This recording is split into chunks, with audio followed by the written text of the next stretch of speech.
লিনিয়ানিকরা হলো ভীষণ ইম্পর্টেন্ট একটা জিনিস। সহজেই বুঝতে পারি যে আমাদের মেয়ে বাচ্চা হবে নাকি ছেলে বাচ্চা।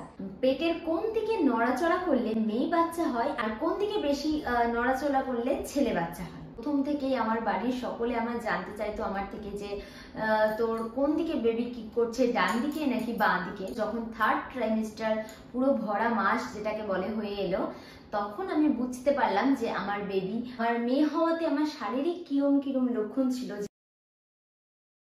নমস্কার বন্ধুরা, আমার আরো একটা নতুন ভিডিওতে তোমাদের অনেক অনেক স্বাগত। তো আজকের ভিডিওর টপিকটা আশা করি তোমরা টাইটেল আর থাম্বনেল দেখে বুঝে গিয়েছো। তো আজকে আমি যে ছোট্ট ছোট্ট বিষয়গুলো নিয়ে কথা বলতে চলেছি, হবু মায়েরা কিন্তু সবসময় এই ব্যাপারগুলো জানার জন্য ভীষণভাবে আগ্রহী হয়ে থাকে। তো আমি আজকে তোমাদের সঙ্গে শেয়ার করব আমার মেয়ে যখন আমার পেটে ছিল তখন আমার সঙ্গে হওয়া কয়েকটা লক্ষণ। এই যেমন ধরো, পেটের আকার কিরম থাকে, পেটের উপর থেকে নিচ পর্যন্ত একটা লাইন হয়, মেয়ে হওয়াতে কেমন ছিল, আর পেটের সাইজ কিরম ছিল, কিভাবে বুঝবো পেটে কোন দিকে নড়াচড়া করলে মেয়ে হয়, কোন দিকে নড়াচড়া করলে ছেলে হয়। তো মেয়ে হওয়ার কয়েকটা লক্ষণ আমি তোমাদের সঙ্গে আজকের এই ভিডিওর মাধ্যমে শেয়ার করব। আশা করি তোমরা যারা নতুন মায়েরা, তোমাদের অবশ্যই একটু হলেও আমি হিন্টস দিতে পারবো। তো ভিডিওটা স্কিপ না করে পুরো ভিডিওটা দেখো, আশা করি তোমাদের একটু হলেও হেল্প হবে। তো প্রথমেই আমি যে বিষয়টা নিয়ে আলোচনা করব সেটা হচ্ছে লিনিয়ানিকরা। প্রেগনেন্সিতে এই লিনিয়ানিকরা হলো ভীষণ ইম্পর্টেন্ট একটা জিনিস, যেটা দেখে আমরা সহজেই বুঝতে পারি যে আমাদের মেয়ে বাচ্চা হবে নাকি ছেলে বাচ্চা। তো লিনিয়ানিকরা বুকের নিচ থেকে শুরু হয় আর গিয়ে ঠেকে হচ্ছে তলপেটে, আর অনেকের আবার সেটা নাভির নিচের থেকে শুরু হয়ে গিয়ে ঠেকে তলপেটে। এই ক্ষেত্রে লিনিয়ানিকরার ব্যাপারটা আমার যেটা হয়েছিল যে নাভির তল থেকে একদম তলপেট পর্যন্ত গিয়ে ঠেকেছিল, আর সেটাই ছিল আমার মেয়ে হওয়ার প্রথম লক্ষণ। তবে এই লিনিয়ানিকরার বিষয়ে আরো একটা তথ্য আমি তোমাদের সঙ্গে শেয়ার করতে পারি।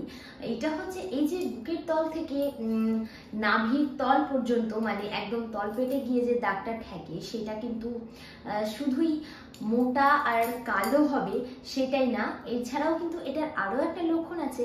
এটা কিন্তু একদম লম্বা লাইন হয়, অথবা কারো কারো এটা কিন্তু গিয়ে টেরা বেঁকাও লাইনটা দাঁড়ায়। তো এই বিষয়টাও হচ্ছে একটা জানার বিষয়, ভীষণ ইন্টারেস্টিং একটা ব্যাপার, যে এই লিনিয়ানিকরা যদি সোজাসুজি দাগটা যায় তাহলে কিন্তু বেবি গার্ল হয়। তো সেই ক্ষেত্রে আমার সেম ছিল। এরপর নেক্সট যে বিষয়টা তোমাদের সঙ্গে আলোচনা করব সেটা হচ্ছে নাভি। কিভাবে আমরা নাভি দেখে বুঝবো যে আমাদের ছেলে হবে নাকি মেয়ে। তো প্রথম থেকেই আমিও শুনে এসেছি, মানে প্রেগন্যান্সির প্রথম থেকেই শুনে এসেছি যে নাভির আকার কিরকম হলো। তো প্রথম তো আমিও বিশ্বাস করতাম না, কিন্তু সেকেন্ড ট্রাইমেস্টারে এসে এই লিনিয়ানিকটার সঙ্গে সঙ্গে নাভির আকারটাও আমি নিজে চেঞ্জ হতে দেখেছি। তো তোমাদের সঙ্গে সেটাও শেয়ার করব অবশ্যই। এই নাভির আকার কিন্তু 3 রকম হয়, ঠিক আছে। অনেকে বলে 2 রকম আকার হয়, কিন্তু আমার সঙ্গে হয়েছে এক আলাদা রকমের, সেটা আমি তোমাদের সঙ্গে শেয়ার করছি। তো এই নাভির ব্যাপারটা 3 রকম আকার হয়। প্রথম আকার হচ্ছে নাভিটা কিন্তু যেমন নর্মাল থাকে, নর্মাল মানে সবার ভেতরে ঢোকা থাকে নাভিটা, সেরকমই হয়। আর দ্বিতীয়ত হয় একটা নাভিটা প্রেগনেন্সিতে বেরিয়ে আসে, পুরো একদম ছিপির মতো বেরিয়ে চলে আসে। আরো একটা যেটা হয় সেটা হচ্ছে নর্মাল, যেমন নাভিটা সবার ঢোকা থাকে, ওপর থেকে হালকা, এই যে ধরো নাভিটা এইরকম গোল ঢোকা থাকে ভেতরে, এবার এখান থেকে অর্ধেক, ওপর থেকে অর্ধেকটা এরম চামড়া দিয়ে ঢাকা পড়ে যায় ঘুমটার মতো। তো সেটাকে নাকি ঘুমটা নাভি বলা হয় প্রেগনেন্সিতে। তো সেই ঘুমটা নাভিটা কিন্তু একদমই আলাদা, আমি জানতাম না। তো আমার মানে সবসময় তো এর ওর কানে সেটা শুনেই থাকি যে কারোর নাভি বেরিয়ে এসেছে, কারণ নাভি ঢোকাই আছে। এই ঘুমটা নাভিটা কিন্তু আমি আমার ক্ষেত্রে নতুন শুনেছি। তো তোমাদের সঙ্গে সেটা শেয়ার করলে আমার মনে হয় তোমাদেরও জানার সুবিধে হবে। যদি কারো হয়ে থাকে আমাকে অবশ্যই কমেন্ট করবে যে এটা নতুন আমার সঙ্গে হয়েছে নাকি তোমাদের সঙ্গেও এমনটা হয়েছে। তো এই নাভিটা যখন বাইরের দিকে বেরিয়ে আসে তখন সেটার লক্ষণ হচ্ছে ছেলে হওয়ার। মানে ছেলে হওয়ার যখন লক্ষণ থাকে তখন এই নাভিটা কিন্তু বাইরের দিকে বেরিয়ে চলে আসে। আর যখন নাভিটা আমরা নর্মাল নর্মালি দেখতে পাই তখন সেটা নাকি মেয়ে হওয়ার লক্ষণ। আর আমার ক্ষেত্রে যেটা হয়েছে সেই ঘোমটা নাভির ব্যাপারটা যে তোমাদের এখনই বললাম, আমার ক্ষেত্রে এই জিনিসটা হয়েছিল। নর্মালি সেকেন্ড ট্রাইমেস্টার অবধি ঠিকঠাকই ছিল, থার্ড ট্রাইমেস্টারে ঢুকবো এরম সময় আমার এই নাভিটাতে হঠাৎ করে ওপর থেকে কিছুটা মাংস বলো চামড়া বলো এসে এরকম ভাবে হাফ হয়ে গেল, নাভিটার পুরো ঢোকাই আছে মোটামুটি, হালকা একটু বেরিয়েছিল, বেরিয়ে এই অর্ধেকটা কিন্তু পড়ে গেল। সেটার ক্ষেত্রেও নাকি মেয়ে হয়। আর হ্যাঁ সত্যি এই ঘুমটা পড়া নাভিতে কিন্তু মানে এই ঘুমটা পড়া নাভিটা কিন্তু আমার ক্ষেত্রে হয়েছিল, আর সত্যি আমার কিন্তু বেবি গার্ল হয়েছে। তো এটাও একদম প্রুফ যে এই নাভির বিষয়টাও একদম প্রুফ যে এই ঘুমটা পড়া নাভি হলে কিন্তু মেয়ে বাচ্চা হয়। এইবার আমরা আলোচনা করব পেটের কোন দিকে নড়াচড়া করলে মেয়ে বাচ্চা হয় আর কোন দিকে বেশি নড়লে পরে ছেলে বাচ্চা হয়।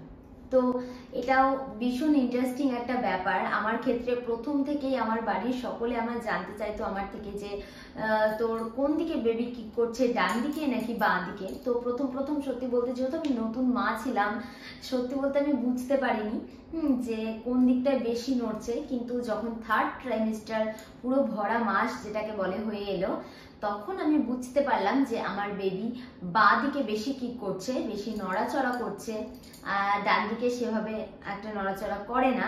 তখন বুঝতে পারলাম যে বাঁ দিকে নড়াচড়া করলে বেবি গার্ল হয়, আর ডান দিকে বেশি নড়াচড়া করলে বেবি বয় অর্থাৎ ছেলে বাচ্চা হয়। তো এটা কার কার ক্ষেত্রে ঠিক কার কার ক্ষেত্রে ভুল আমি সত্যি জানি না। আমার প্রেগনেন্সিতে যেগুলো যেগুলো আমি ফিল করেছি সেগুলোই আমি শুধুমাত্র তোমাদের সঙ্গে শেয়ার করছি। তোমাদের প্রেগনেন্সিও কি সেম ছিল, অথবা তোমাদের যে যারা বউ মায়েরা উড বি মম, তোমরা ভীষণ এক্সাইটেড আমার এই ভিডিওটা যারা যারা দেখছো, তোমাদের কোন দিকে বেবি কিক করে সেটাও কিন্তু জানাতে একদম ভুলো না।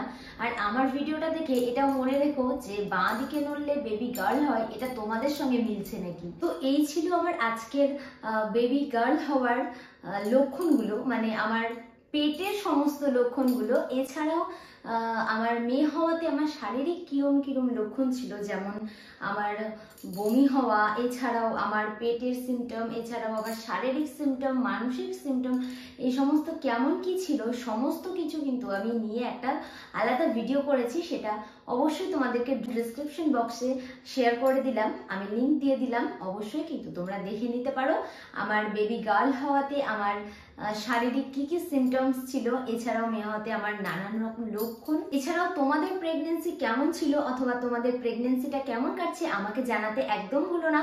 প্রেগনেন্সি সম্বন্ধে তোমাদের যদি আরো অন্যান্য তথ্য জানার থাকে তাহলে অবশ্যই আমায় জানিও, আমি আমার সামর্থ্য মতো তোমাদের সমস্ত কিছুটা জানাবো। কারণ আমি একজন নতুন মা, মেয়ে বাচ্চার মা, তো আমি এই বিষয়ে যেগুলো বিষয়ে এক্সপার্ট, আমি প্রেগনেন্সির এই যেগুলো বিষয়ে এক্সপার্ট, অবশ্যই তোমাদের সঙ্গে শেয়ার করতে চাই। তোমাদের যে কোনো সুবিধা অসুবিধাতে আমাকে কমেন্ট করবে। তো আজকের ভিডিওটা এ পর্যন্তই। ভালো লাগলে অবশ্যই একটা লাইক করো, কোনো কিছু জানার থাকলে কমেন্ট করো, ভালো লেগে থাকলে কিন্তু অবশ্যই ভিডিওটা শেয়ার করে সবাইকে সাহায্য করো। আর হ্যাঁ, চ্যানেলে নতুন হয়ে থাকলে চ্যানেলটা সাবস্ক্রাইব করে পাশে থাকা বেল আইকনটি ক্লিক করে দাও সবার আগে ভিডিও পাওয়ার জন্য। তো আজকের মতো এই পর্যন্তই। সবাই ভালো থাকবে, সুস্থ থাকবে, নিজের খেয়াল রাখবে। টাটা।